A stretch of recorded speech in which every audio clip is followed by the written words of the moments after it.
कहानियां उन मरीजों की जिनको हमने मौत के मुंह से बाहर निकाला। नमस्ते दोस्तों, मैं हूं डॉक्टर राघवेंद्र और आज यस डॉक्टर पर मैं आपको एक ऐसी कहानी सुनाने जा रहा हूं जहां अस्पताल का आईसीयू एक जंग का मैदान बन गया था। ये कहानी किसी जासूसी फिल्म से कम नहीं है, जहां दुश्मन कोई इंसान नहीं बल्कि शरीर के अंदर बैठा एक इलेक्ट्रिकल फेलियर था। रात के 2 बज रहे थे। पटना के कंकड़बाग इलाके में सन्नाटा था, लेकिन मेरे फोन की घंटी ने उस सन्नाटे को चीर दिया। डॉक्टर साहब, emergency, bed number 1, mister Sinha, heart rate 30 के नीचे जा रहा है, बीपी रिकॉर्ड नहीं हो रहा। जब मैं आईसीयू के गेट से अंदर दाखिल हुआ तो माहौल किसी युद्ध जैसा था।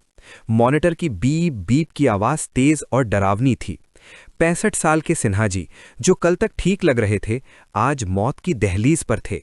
उनकी त्वचा पीली पड़ चुकी थी, पसीना माथे पर चमक रहा था और ऑक्सीजन सैचुरेशन SpO2 गिर रहा था। सिन्हा जी का दिल जवाब दे रहा था। वो धीरे धीरे एक ऐसे ब्लैकआउट में जा रहे थे जहां से वापसी नामुमकिन थी।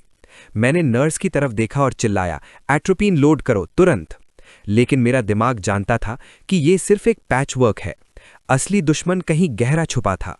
उस वक्त मैंने खुद से कहा, आज रात मौत और जिंदगी के बीच सिर्फ एक पतली सी तार का फासला है, और अगर आज मेरा हाथ जरा भी चूका तो पटना की सुबह सिन्हा जी नहीं देख पाएंगे। जैसे ही हमने उन्हें स्टेबलाइज करने की कोशिश की, मैंने उनकी पुरानी फाइलों और हिस्ट्री को खंगालना शुरू किया। एक जासूस की तरह मुझे सुराग चाहिए थे। पता चला कि सिन्हा जी पिछले 3 महीनों से चक्कर आने यानी डिजीनेस की शिकायत कर रहे थे। उन्होंने इसे गैस की समस्या या बढ़ती उम्र की कमजोरी समझकर टाल दिया था।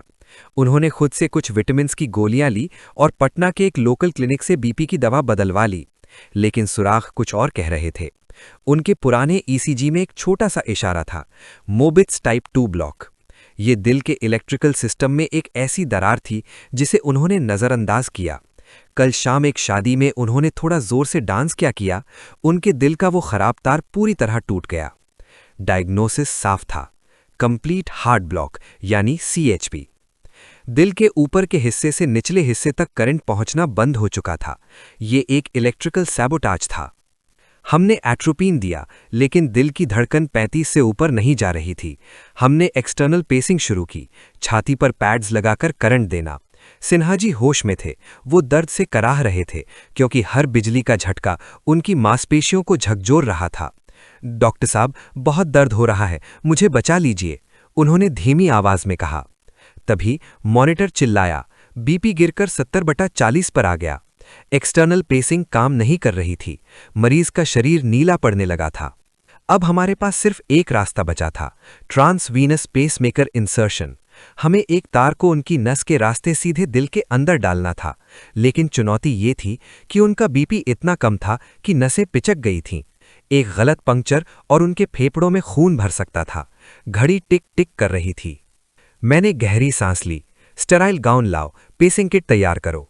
मैंने उनके गले की दाईं तरफ यानी राइट इंटरनल जगुलर वेन को चुना।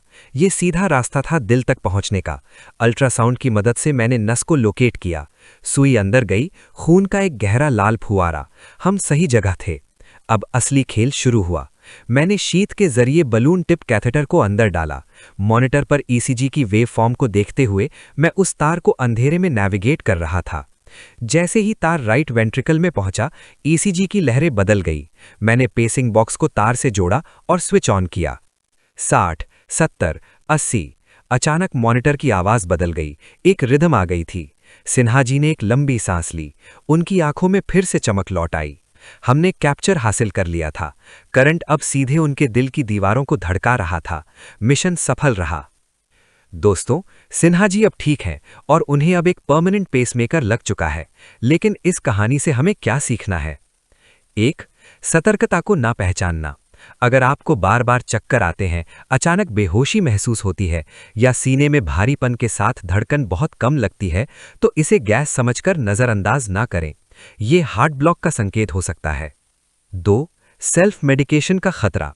सिन्हा जी ने महीनों तक खुद का इलाज किया। याद रखिए, दिल के मामले में गूगल सर्च नहीं, डॉक्टर की सलाह काम आती है। 3. इलाज क्या है? जैसा कि आपने देखा, ट्रांसवीनस पेसिंग एक जीवन रक्षक प्रक्रिया है। इसमें एक अस्थायी तार को गर्दन या जांग की नस से दिल तक ले जाया जाता है, जब तक कि स्थायी समाधान न हो जाए। 4. समय ही सब कुछ है। अगर सिन्हा जी 1 घंटा और देरी कर देते तो शायद कोई भी पेसमेकर काम नहीं आता। अगर आपको या आपके परिवार में किसी को भी ऐसे लक्षण हैं, तो तुरंत कार्डियोलॉजिस्ट से मिले और एक ईसीजी जरूर करवाएं। अगर आपको ये पसंद आया और आप ऐसी और कहानियों से सीखना चाहते हैं, तो इस वीडियो को लाइक करें, शेयर करें और हमारे चैनल यस डॉक्टर को सब्सक्राइब करना न भूलें। सतर्क रहें, सुरक्षित रहें, क्योंकि आपकी सेहत आपकी सबसे बड़ी दौलत है। अपनी सेहत का ध्यान रखें, समय पर दवा लें, लापरवाही न करें और जरूरत हो तो डॉक्टर से सलाह जरूर लें।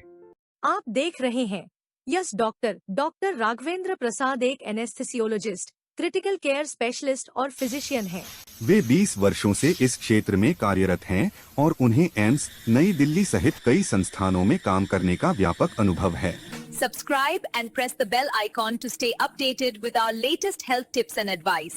यस डॉक्टर यूट्यूब चैनल के लिए अस्वीकरण। यस डॉक्टर यूट्यूब चैनल पर प्रस्तुत सामग्री केवल सामान्य जानकारी प्रदान करने के उद्देश्य से है और इसे व्यक्तिगत चिकित्सा सलाह के रूप में नहीं लिया जाना चाहिए। हम सटीक और अद्यतन जानकारी प्रदान करने का प्रयास करते हैं, लेकिन यह सामग्री केवल पोस्टिंग की तारीख तक की जानकारी को दर्शाती है और चिकित्सा विज्ञान में हाल के विकासों को शामिल नहीं कर सकती। इस चैनल पर दी गई जानकारी पेशेवर चिकित्सा सलाह, निदान या उपचार का विकल्प नहीं है। दर्शकों को चिकित्सा निर्णय लेने के लिए केवल इन वीडियो की सामग्री पर निर्भर नहीं होना चाहिए। कृपया अपने स्वास्थ्य के बारे में निर्णय लेने, नए उपचार शुरू करने या मौजूदा उपचार बंद करने से पहले हमेशा एक योग्य स्वास्थ्य सेवा पेशेवर से परामर्श करें। यस डॉक्टर और इसके निर्माता इन वीडियो में दी गई जानकारी के आधार पर लिए गए निर्णयों या की गई क्रियाओं के लिए किसी भी प्रकार की जिम्मेदारी से इनकार करते हैं। हमारी सामग्री देखने के द्वारा आप सहमत होते हैं कि यस डॉक्टर और इसके निर्माता जानकारी के उपयोग या दुरुपयोग से उत्पन्न किसी भी परिणाम, हानि या प्रतिकूल प्रभाव के लिए जिम्मेदार नहीं है। व्यक्तिगत चिकित्सा सलाह और मार्गदर्शन के लिए कृपया एक लाइसेंस प्राप्त स्वास्थ्य सेवा प्रदाता की सहायता लें। हमारी जिम्मेदारी से शिक्षित और सूचित करने के उद्देश्य को समझने और समर्थन करने